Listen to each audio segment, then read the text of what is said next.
Salut à tous et bienvenue sur Hashtag. Aujourd'hui un duo que vous avez liké dans The Voice Kids et vous avez retweeté leur album. Hashtag Evan et Marco, générique, c'est parti.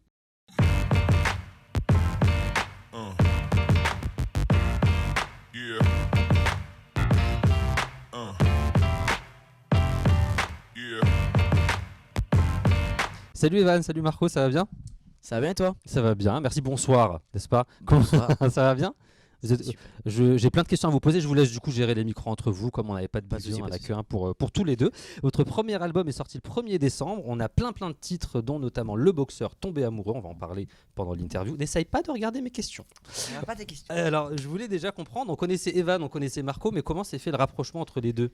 Et tout simplement, dans l'émission de The Voice Kids, la saison 3, en fait, dans les coulisses, on était tous ensemble et avec Evan, on s'est rapprochés, on est devenus potes parce qu'on avait les mêmes goûts musicaux, on rigolait bien tous les deux et puis on se complétait bien. Et du coup, on a fait quelques buffs ensemble et puis après l'émission The Voice Kids, on se voyait à Paris, on s'appelait de temps en temps et c'est comme ça qu'est née l'amitié. D'accord, pas mal. Donc déjà, vous aviez eu l'idée de faire un duo ensemble ou ça s'est fait Ça s'est fait petit à petit et puis après, on a eu l'opportunité de faire ce duo et on l'a fait. Et ça donne Evan et Marco. Exact.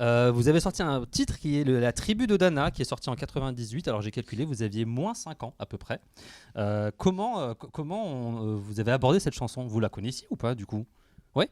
Alors pour ma part, il a dit oui. Oui, du coup oui, c'est bon. Alors pour la part, nous deux, voilà, c'était pas français, je vais la refaire. Il va y avoir un bêtisier de 25 minutes. Non, alors pour la tribu de Dana, moi ayant fait les karaokés plus jeune, j'avais toujours des gens qui faisaient la tribu de Dana. Ouais. Donc je l'ai connu comme ça parce que je connaissais surtout le refrain à la base. Donc du coup j'aimais bien. Après on a beaucoup réfléchi sur les titres qu'on allait remettre en reprise sur l'album et ça figurait parmi les coups de cœur parce qu'on savait un petit peu ce qu'on voulait faire derrière, donc c'est cool. Et c'est le premier titre que vous aviez fait en live dans The Voice Kids. C'est le premier titre. Non, c'est The Voice. The Voice Kids. C'est ça. Attention, faut pas me contredire. J'ai pas fait. Je rigole.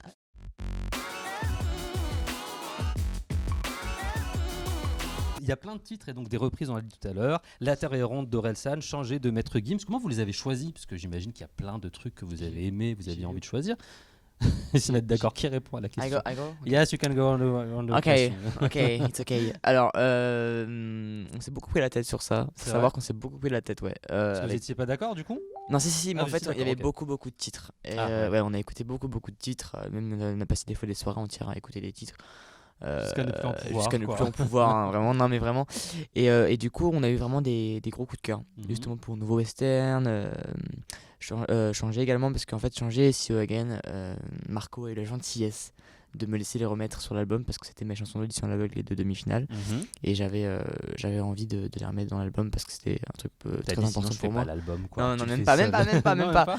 Et en fait, je lui ai proposé de remettre Riptide, la chanson d'audition à l'aveugle, mais il m'a dit en fait, c'est pas trop le thème de l'album. C'est pas trop le délire. C'est pas trop le délire, quoi. Et il m'a dit, du coup, c'est le problème, mais il m'a gentiment autorisé de les remettre. Donc c'est pour ça. Et pour les reprises, on s'est beaucoup basé sur des coups de cœur. Ouais.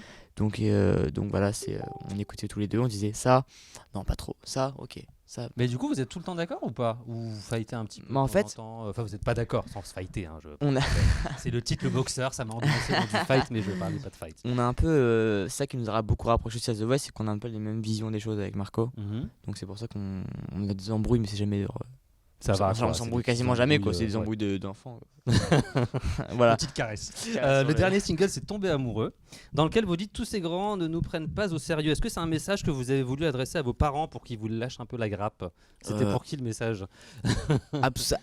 Absolument pas. En fait, la chanson qui a Tombé amoureux a été écrite par Elaps et je pense juste que cette phrase, tout simplement, elle veut dire que les grands ne prennent pas les histoires d'amour des plus jeunes au sérieux. Tout simplement. D'accord. Donc pas de message à passer aux grands, quoi. Ça va. À la base. La chanson, c'est une histoire d'amour de deux jeunes. Et du coup, d'où cette phrase. Tomber amoureux. Tomber amoureux. D'où ce titre déjà et cette phrase.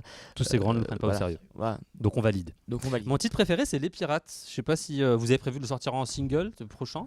C'est possible. Alors, je peux non. négocier. Non. Non, c'est pas de Mais prochain. par contre, il y a Tomber amoureux qui va sortir en clip. Ah, d'accord. Clip et single. Clip qui est déjà tourné, qui va être tourné. Qui est en préparation. D'accord, ok. Donc, Donc en gros, les pirates, je barre, ils ont dit non. Voilà. C'est ça. non, je rigole. Bah, peut-être prochainement, plus tard. ouais, peut-être Ok. prochainement, mais pour Je l'instant, vais- c'est pas prévu. je vais pousser en tout cas D'accord. d'ici là. pas de souci. Soprano a dit de vous que vous lui aviez mis des frissons. Soprano, c'est quand même la superstar du moment. Ça vous a fait quoi d'entendre ça? De vous dire que Soprano, il a été touché par ce que vous faites? Bah déjà Soprano pour nous c'est un icône de la musique française, donc c'est un truc de fou déjà. Et on aime beaucoup ce qu'il fait, on le suit depuis bien longtemps, depuis qu'on est tout petit on le suit, depuis Psychiatre de la rime. Ah donc ouais, ça, déjà c'est- à l'époque. ouais. D'accord. Et donc on aime beaucoup ses sons, et donc le fait qu'il nous ait offert une musique, ça nous a fait vraiment très très plaisir. Et en plus il nous a laissé mettre notre touche de personnalité dans la musique, donc c'est vraiment sympa de sa part et ça nous a fait très très plaisir. Eh ben, merci en tout cas pour Soprano qui nous regarde sûrement. On va passer à la deuxième partie de l'interview. Vous restez avec nous? Bien sûr. Eh ben, il hésite. Je vais peut-être partir. hein.